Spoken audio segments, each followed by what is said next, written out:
ಜಾಸ್ತಿ ಮಸಾಲೆ ಇರೋಂಥ ಸಾಂಬಾರು ಇಲ್ಲ ತುಂಬ ಕ್ಯಾಲರೀಸ್ ಇರೋಂಥ ಹಬ್ಬದ ಅಡುಗೆ ಎಲ್ಲ ತಿಂದು ಬೋರ್ ಆಗಿದೆಯಾ? ಹಾಗಿದ್ರೆ ಈ ಮೂಲಂಗಿ ತಂಬುಳಿ ತುಂಬ ಪರ್ಫೆಕ್ಟ್ ರೆಸಿಪಿ. ದೇಹಕ್ಕೂ ಕೂಡ ತುಂಬ ತಂಪು, ರುಚಿಯಾಗೂ ಇರುತ್ತೆ, ತುಂಬ ಕ್ವಿಕ್ಕಾಗಿ ಕೂಡ ಮಾಡ್ಬೋದು, ತುಂಬ ಲೈಟಾಗಿ ಕೂಡ ಇರುತ್ತೆ. ಈ ಮೂಲಂಗಿ ತಂಬುಳಿನ ಬಿಸಿ ಅನ್ನದ ಜೊತೆ ತಿಂದರೆ ತುಂಬ ಚೆನ್ನಾಗಿರುತ್ತೆ. ಮೊದಲಿಗೆ welcome back to my channel. ಬನ್ನಿ ಈಗ ಹೇಗೆ ಮಾಡೋದು ಅಂತ ನೋಡೋಣ.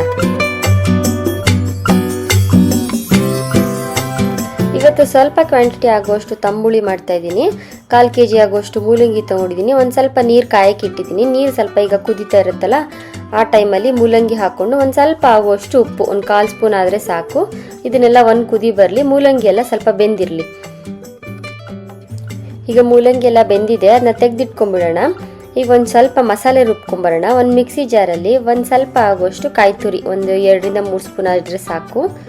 ಒಂದು 2 ಹಸಿಮೆಣಸಿನ್ಕಾಯಿ, ಒಂದು 4 ಎಸ್ಲಾಗುವಷ್ಟು ಬೆಳ್ಳುಳ್ಳಿ, ಒಂದು ಸ್ವಲ್ಪ ಕೊತ್ತಂಬರಿ ಸೊಪ್ಪು, ಒಂದು ಅರ್ಧ ಸ್ಪೂನ್ ಆಗುವಷ್ಟು ಜೀರಿಗೆ, ಒಂದು 4-5 ಕಾಳಾಗುವಷ್ಟು ಕಾಳು ಮೆಣಸು, ಒಂದು ಸ್ವಲ್ಪ ನೀರು ಹಾಕ್ಕೊಂಡು ಇನ್ನೆಲ್ಲ ನುಣ್ಣಗೆ ರುಬ್ಕೊಂಬರೋಣ. ನೋಡಿ, ಈ ರೀತಿ ಫೈನ್ ಪೇಸ್ಟ್ ಆಗಿರಬೇಕು. ಈಗ ಒಂದು ಪಾತ್ರೆಗೆ ಒಂದು 2 ಸ್ಪೂನ್ ಆಗುವಷ್ಟು ಎಣ್ಣೆ ಹಾಕ್ಕೊಂಡು ಒಂದು ಸ್ವಲ್ಪ ಜೀರಿಗೆ ಮತ್ತು ಈಗ ರುಬ್ಬಿಟ್ಕೊಂಡಿದ್ದೀವಲ್ಲ ಮಸಾಲೆ, ಇದನ್ನು ಹಾಕ್ಕೊಂಡು ಒಂದು 2 ನಿಮಿಷ ಇದನ್ನ ಕುದಿಸ್ಕೊಳ್ಳೋಣ. ಇದ್ರ ಜೊತೆಗೆ ಒಂದು ಅರ್ಧ ಗ್ಲಾಸ್ ಆಗುವಷ್ಟು ನೀರು ಕೂಡ ಹಾಕ್ಕೋತಾ ಇದ್ದೀನಿ. ಒಂದು ಸ್ವಲ್ಪ ಆಗುವಷ್ಟು ಉಪ್ಪು, ಒಂದು ಅರ್ಧ ಸ್ಪೂನ್ ಆದರೆ ಸಾಕು. ನಾನು ಆಗಲೇ ಮೂಲಂಗಿ ಕೂಡ ಉಪ್ಪು ಹಾಕ್ಕೊಂಡಿದ್ದೀನಿ, ಸ್ವಲ್ಪ ನೋಡ್ಕೊಂಡು ಹಾಕ್ಕೊಳ್ಳಿ. ಒಂದು 1/4 ಸ್ಪೂನ್ ಆಗುವಷ್ಟು ಅರಿಶಿಣದ ಪುಡಿ, ಇದನ್ನೆಲ್ಲ ಹಾಕ್ಬಿಟ್ಟು ಒಂದು ಕುದಿ ಬಂದರೆ ಸಾಕು. ನೋಡಿ, ಈಗ ಆಗಿದೆ. ಜಾಸ್ತಿ ಕುದಿಯೋದೇನು ಬೇಡ, ಒಂದು 2 ನಿಮಿಷ ಕುದಿಸಿದ್ರೆ ಸಾಕು.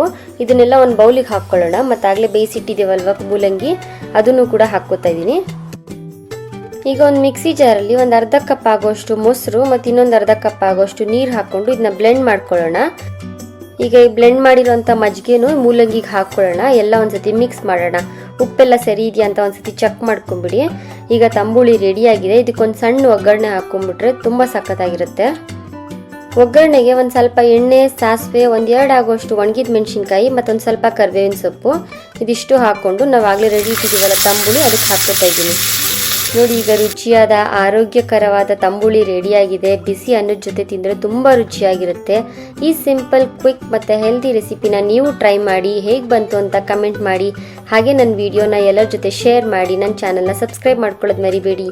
Thank you.